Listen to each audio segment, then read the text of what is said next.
कोई पेशेंट बहुत जल्दी रिलीफ चाहता है जोड़ों के दर्द में, तो इसके फूलों का और पत्तों का काढ़ा बना के डिकॉक्शन मतलब उनको उबाल के पी सकता है, तो उससे बहुत जल्दी रिलीफ मिलता है। और मजे की बात यह है कि जब इसके ये फूल आते हैं, अगर आसपास यहाँ कहीं मधुमक्खियों का छत्ता होगा तो जो नेक्टर इससे चूसती हैं वो और उस शहद बनाने में उसकी वो मधुमक्खियाँ इसके फूल को चूसती हैं, तो उससे उस शहद में बहुत ज़्यादा इफेक्टिव आता है। वो शहद भी एज ए पेन किलर के रूप में और डायबिटीज़ के रिवर्स करने के रूप में काम करते हैं। दोस्तों नमस्कार, एक और शानदार वीडियो में आपका स्वागत है। मेरे साथ हैं सीनियर डॉक्टर जितेंद्र गिल जी और आयुर्वेद के बहुत प्रख्यात विद्वान डॉक्टर हैं। और मेरे ये पेड़ा लिए हुए हैं डॉक्टर साहब, पेड़ा है निर्गुंडी का क्या फ़ायदे हैं वो डॉक्टर साहब आपको बताएंगे।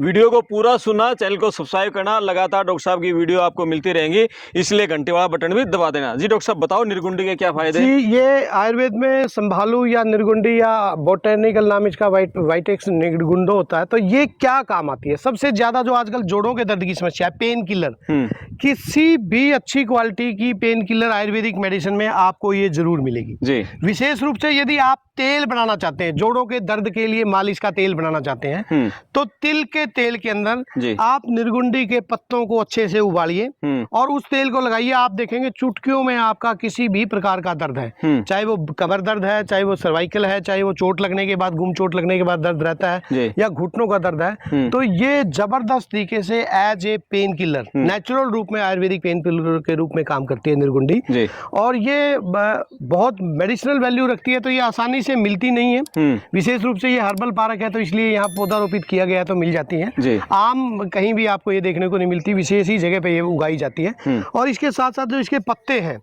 इसके पत्तों का पाउडर बना के, खाने में बहुत कड़वी है। अच्छा, इसका टेस्ट ज्यादा बकबका और कड़वा होता है, तो खाई भी जा सकती है। लेकिन खाई किन लोगों को लिए जा सकती है? जिनको कॉन्स्टिपेशन की समस्या रहती है, या जोड़ों का दर्द, कमर दर्द रहता है, या जिनको कब्ज, कॉन्स्टिपेशन या शुगर, डायबिटीज वाले पेशेंट हो, उसमें भी बहुत अच्छा लाभ करती है।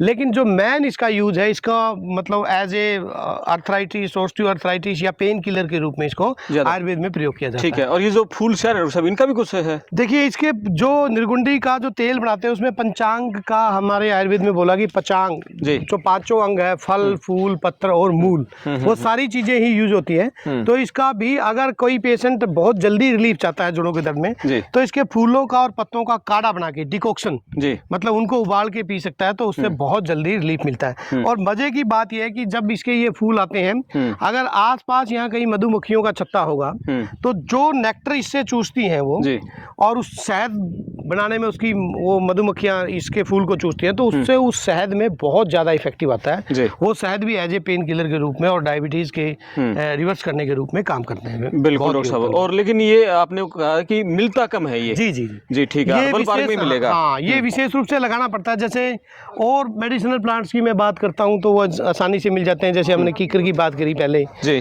और या उसके बाद हम शीशम की बात करी, तो ये तो आसानी से उग जाते हैं जी और लोगों को मिल भी जाते हैं। लेकिन ये वो प्लांट है जो जिसको इसको आइडेंटिफाई करना भी आम लोगों के लिए आसान नहीं है, और दूसरा ये इतना आसानी से मिलता भी नहीं। विशेष रूप से इसको हर्बल पार्क्स में या हर्बल गार्डन में या जो वैद्य लोग हैं, जो आयुर्वेद के ज्ञाता हैं, वो लोग ही इसको अपने आसपास कहीं पे लगाते हैं। डॉक्टर साहब आजकल है ना, लोगों को इनकी पहचान भी नहीं रही कि किस पौधे से किस पत्तों का क्या फायदा है हमें। तो इसके लिए डॉक्टर साहब कुछ लोग पढ़ें, इसका ज्ञान लें, तो कैसे मतलब ये करें? देखिए, इसके लिए तो सबसे पहली बात तो ये है कि लोगों को खुद जागरूक होना पड़ेगा।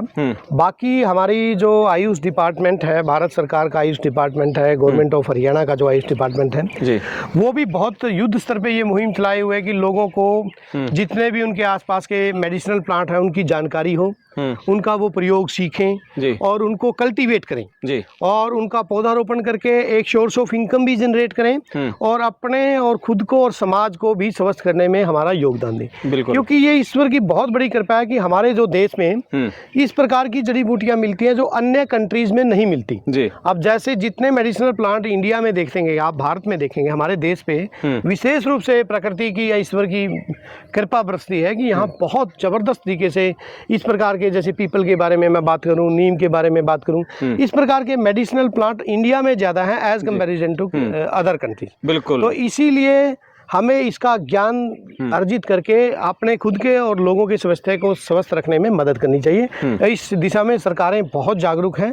भारत सरकार और हरियाणा सरकार युद्ध स्तर पे ये काम कर रही है कि ज़्यादा से ज़्यादा लोग मेडिसिनल प्लांट्स की आइडेंटिफिकेशन करें, उनकी पहचानें और उनके प्रयोग के सीख के अपना बीमारियों को ठीक करें और एक रोजगार का साधन भी वो अच्छे से इसको ले सकते हैं। बिल्कुल। और पेन किलर आपने जोड़ों का पेन किलर, दर्द, हाँ, निर्गुंडी का प्रयोग करें। अब गर्मियों में जैसे किसी व्यक्ति को लू लगी तो इसके पत्तों को कूट के इसका रस निकाल के इसका शरबत बना के भी पिलाया जा सकता है। इसका पेस्ट भी चबा के खाया जा सकता है। और विशेष रूप से जिनको गर्मियों में नक्सीर आती है, नाक से ब्लीडिंग, एपिस्टेक्सिस बोलते हैं जिसको, आयुर्वेद में रक्तपित्त बोला जाता है उसको, तो नाक से खून आने पे, नक्सीर आने पे इसके पत्तों को चबा के खाना या इसके पत्तों का रस निकाल के नाक में एक एक बूंद डालना बहुत ज्यादा कारगर है। ये गर्मी को शांत करते हैं।